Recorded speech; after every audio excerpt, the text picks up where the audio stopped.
Tidak membelinya kok. Pria itu tersenyum lagi, senyum yang aneh melengkung ke atas, sementara matanya menyipit. Lalu dari mana datangnya senjata itu, saudaraku? Menang dari Emily, atau lebih buruk lagi, mencuri. Dia menawarkan kesempatan kepada pria asing itu untuk mengakui kesalahan, sebagai langkah memulai hidup dalam pengampuan dan kasih sayang Tuhan. Pisau Bowie sepanjang 25 cm, kata sang pria. Lalu Menya itu tak menjelaskan apa-apa, dia menambah, hadiah perpisahan. Baik, rupanya tidak ada pengakuan untuk saat ini. Tetapi, melakukan tugasnya dengan membuka jalan. Tanyanya, siapa nama, Matthew, jawabnya. Aku Emily, saudara Matthew. Panggil saja aku saudari, jangan pang aku sangat senang menerima Anda makan sup bersama Kak Perlindungan Tuhan. Terima kasih, saudari Emily, kata saudara Matthew.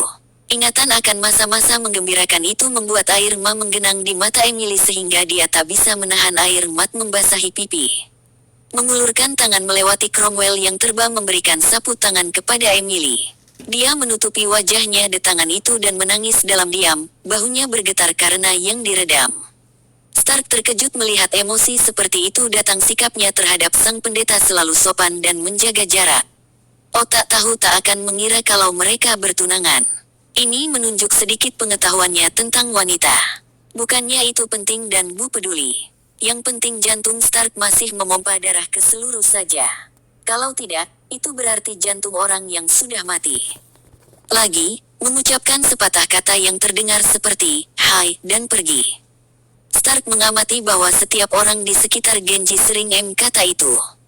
Menurut perkiraannya, kata itu berarti ya. Karena orang tidak berkata tidak kepada seseorang yang bisa membunuh mereka dan mereka karena perkara sepele. Genji tersenyum dan menyapa mereka dengan bungkukan rendah. Stark dan Emily berdiri, Genji telah duduk bersimpuh di sebelah mereka nyaman. Dia mengatakan sesuatu dan menunggu. Stark merasa Genji sedang menunggu jawaban mereka. Stark menggeleng. Maafkan saya Lord Genji. Kami berdua tidak Jepang. Geli, Genji berpaling kepada Saiki dan berkata, dia pikir aku big bahasa Jepang. Saiki berkata, apa dia bodoh? Apa dia tak mengenali bahasanya Sen? Rupanya, dia tidak mengenali bahasanya. Jika aku yang mengucap Senku pasti jauh lebih buruk dari perkiraanku.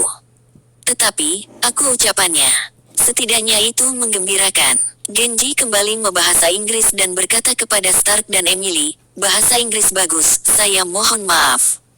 Stark menggeleng lagi. Yang bisa dia katakan adalah mengatakan telah dia katakan, maaf. Mulainya. Tetapi, Emily memotong. Anda bicara bahasa Inggris, katanya kepada Genji. Atau, Setit berusaha berbicara bahasa Inggris. Mata Emily yang masih basah melebar terkejut. Ya, terima kasih, kata Genji. Dia tersenyum seperti seorang anak telah senang karena berhasil menyenangkan orang dewasa.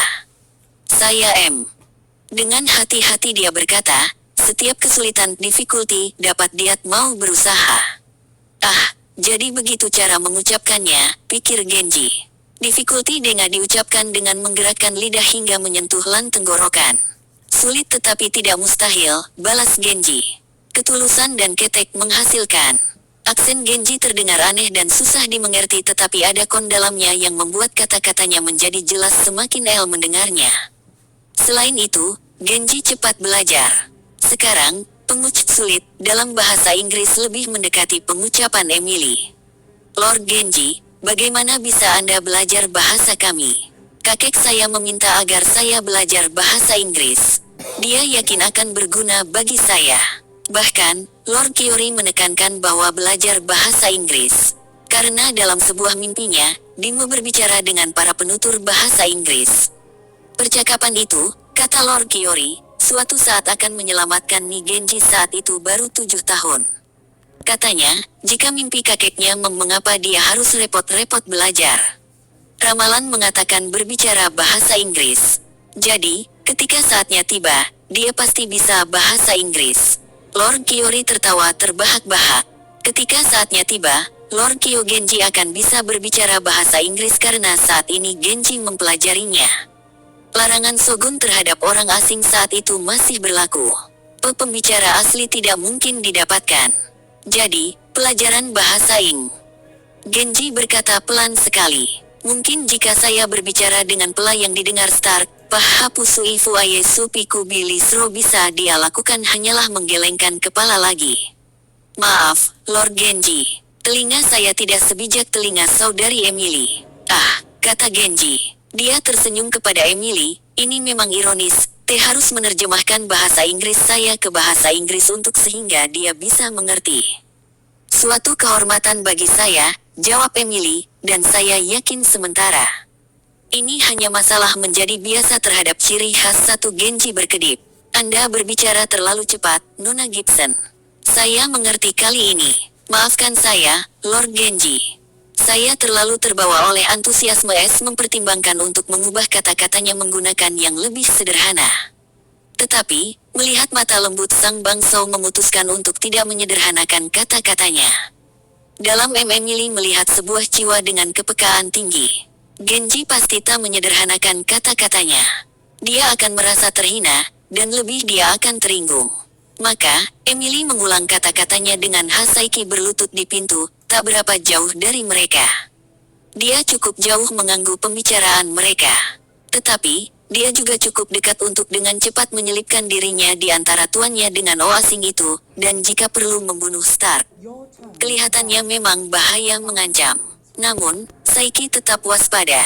Meski sang wanita berbahaya, dia juga tetap mengawasinya. Sekelompok orang kini berkumpul di belakang Saiki. 4 penjak membawa tempat tidur bergaya barat. Hide dan Shimoda juga bersah. Shimoda dan tersenyum geli. Tetapi, temannya itu malah tersenyum di sampingnya. Hanako, yang pipinya biasanya pucat kini memerah menunduk memandangi nampan yang dibawanya. Hide ternganga. Selalu tak tahu apa yang terjadi hingga semuanya terlambat. Saiki maju dengan berlutut. Tuanku, perlengkapan untuk para orang, bawa masuk. Kepada Emily dan Stark, Genji berkata, mari ke sebentar, sementara ruangan ini dilengkapi agar lebih nyaman. Baik Emily maupun Stark mengalami kesulitan berdiri. Mer membungkukkan punggung dahulu dan mendorong dengan tang anak-anak yang sedang belajar berdiri.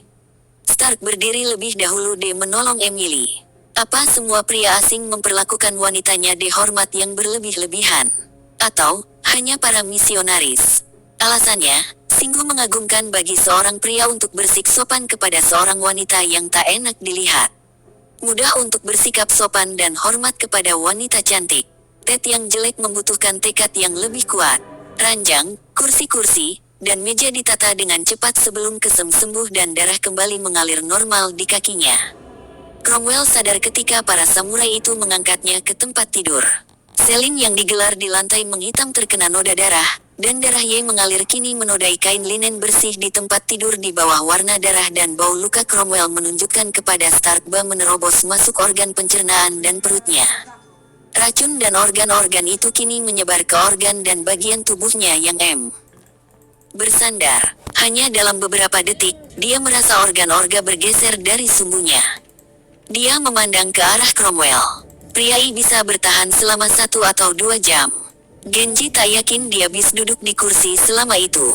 Stark juga sedang memandangi Cromwell, tetapi dia tidak memikir kematian sang pendeta.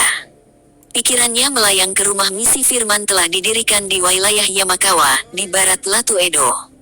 11 telah pergi ke sana setahun lalu. Di antara 11 itu, ada 1 sangat ingin ditemui Stark.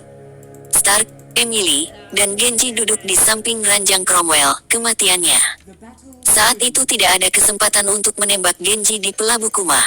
Dia tidak akan mengatakan kepada kliennya bahwa dia telah senapan kosong. Bagi seorang ninja, reputasi adalah hal terpenting. Mengapa harus merusaknya? Aku susah mempercayai itu, kata Kawakami. Tetapi, memang begitu kenyataannya. Jelaskan lagi mengapa kamu menembak misionaris itu. Kesalahan yang lain, meski tidak terlalu penting. Misionaris yang yaitu misionaris yang bersikap dingin dan berjalan di dekat Jolly, Tersan saat Kuma menembak. Dia hampir-hampir mengira, pria asing itu arahnya, mengetahui keberadaannya, dan menjatuhkan diri untuk tembakan. Tetapi, itu sangat tidak mungkin. Bahkan, seorang ninja akan mudah mendeteksi keberadaan Kuma. Dia pasti tersandu mempertahankan ekspresi percaya diri di wajahnya. Tidak mungkin tahu bahwa tembakannya hanya kebetulan. Maksud Anda?